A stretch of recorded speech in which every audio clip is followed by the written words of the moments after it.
This morning we're going to talk about the third Sunday in Advent, which has a focus on the shepherds.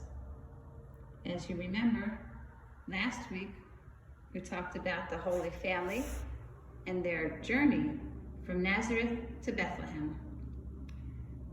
And our first week we took a look at the prophets and we spoke about John the Baptist and Isaiah.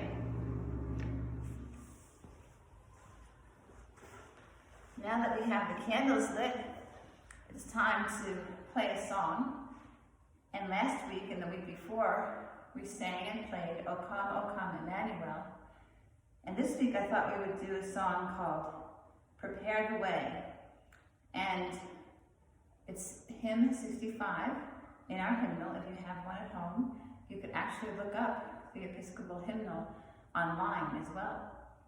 So this is a little bit of a happier tune because I imagine shepherds would play both soft and more happy songs when they were watching their sheep all day and all night. So I thought this would be a little bit more playful.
The first verse of that hymn, number 65, says, Prepare the way, O Zion, your Christ is drawing near.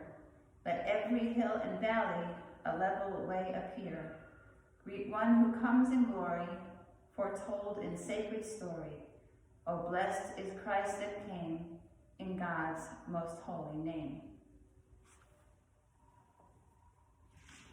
So even though this week's theme is all about the shepherds, we can review the themes and see that they're even coming up in the hymns that we sing. And of course, that theme harks back to the prophets and preparing the way, just like John the Baptist told us to. So we're trying to prepare a place in our hearts so that Christ can be born in us in new ways this year. So the shepherds did not have easy jobs. They would often have to stay up at night, and they watched over their flocks. They kept them warm. They kept themselves warm by wearing either camel hair cloaks or cloaks made from sheepskin. And they carried staffs. Don't you always see shepherds depicted carrying a staff or a rod? The staff is the one that has a hook at the end, and the rod doesn't. So the one with the hook at the end would help them pull the sheep out of danger. Sometimes they might get caught in rocks or something along a mountain way. And the rod could be used to perhaps drive away wild animals that were trying to get the sheep. They also would have had a wooden feeding bowl so they could bring water to an injured sheep. We read that in the fields near Bethlehem, there were shepherds tending their flocks. Suddenly, a bright light appeared through the darkness. It was an angel. The shepherds were terrified, but the angels reassured them. There was a sweet sound of angels saying, "We bring you tidings of great joy, peace on earth, and goodwill to everyone. A child is born. Go, hurry, run to Bethlehem to see the child who will change everything." So that must have been a special day in the lives of these shepherds, that they would be introduced to the Christ child. And of course, right now we're still on the journey, and they're still on the journey. So at this point, they're anticipating what it is that they should be expecting to see. So I wonder what they will find when they get to Bethlehem. I wonder how they will feel standing before the baby Jesus. I wonder if they knew that one day Jesus will be called the Good Shepherd, how that would make them feel. Let's go take a look at the creche.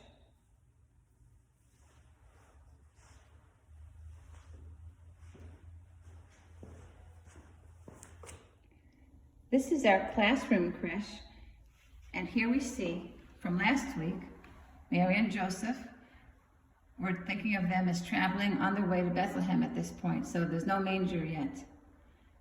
And here we see a shepherd and a sheep, and they look like perhaps they've just been astonished by someone telling them, "Go, see the Christ child that was born." Someone like an angel. Now we are looking at the creche that's inside the sanctuary at Calvary Church. And on the right side, if we move a little closer, we see that we've added shepherds and sheep. And look, this shepherd is playing some kind of flute. It looks like a recorder, but we know they didn't have the kind of instrument that I played earlier in those days, but it really wasn't all that different. A reed with various holes carved in for the fingerings and for blowing through the top and making a pleasant day where otherwise it might be very quiet. And over here, there's a shepherd who's carrying a sheep on his shoulders. And that reminds us that shepherds care for their sheep and go after them when they get lost and bring them back to safety. And that's why Jesus was called the Good Shepherd, because he also cared for each of us. He knows each of us by name. He will come after us if we need God's help and do what it takes to bring us back to the fold. And there are many other ways in which the Good Shepherd always makes us feel that God loves us in all things, in all times, in all places. We are looking at the creche one more time to see if you can notice anything new that has been added. That's right, we have more sheep now in the creche, in the church. Perhaps the sheep really like the Good Shepherd stories and the stories of Advent. I believe in this creche there are more sheep than there are in most. It really reminds us what an important shepherd Jesus was, the one who would shepherd all of us for centuries to come. Now we are looking at our chrismons. For the first Sunday in Advent, we made a figure of a prophet. For the second Sunday in Advent, we made Mary and Joseph and the donkey to represent their journey to Bethlehem. And today, we have a shepherd and a sheep.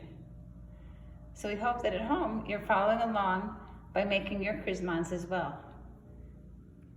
We've begun to put our chrismons on the tree that's in the old well hall. So let's take a close up. We have our prophet, Mary and Joseph, and the donkey, and the shepherd and the sheep. I wonder if you know who's coming next week. May your week be filled with hope and expectation and love for all your family and friends. We'll see you soon. Bye-bye.